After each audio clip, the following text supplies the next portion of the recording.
এই গরমে সজনের তরকারির তো কোনো তুলনাই নেই। আর সজনেটা খেতে এত ভালো লাগে আমার। সজনেটা খেতে কিন্তু দারুণ মজা লাগে। আর সজনে কিন্তু অনেক উপকার। এই গরমে যারা সজনে খেতে পারেন তাদের তো অনেক উপকার হবে।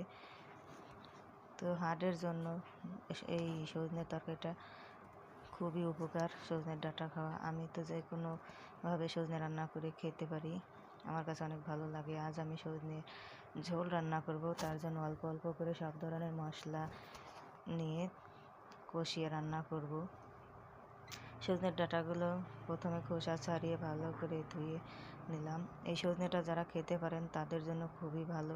আমি তো অনেক খেতে পারি, আমি যে কোনো রেসিপি করে খেতে পারি। আর সজনের ডাঁটাটা রান্না করতে বেশি মশলা লাগবে না, বেশি মশলা কষাতেও হবে না, আর বেশি সিদ্ধ করতে হবে না। অল্প মশলা কষিয়েই অল্প সিদ্ধ করে রান্না করে খেলেই কিন্তু বেশি মজা লাগে। আমার কাছে খুবই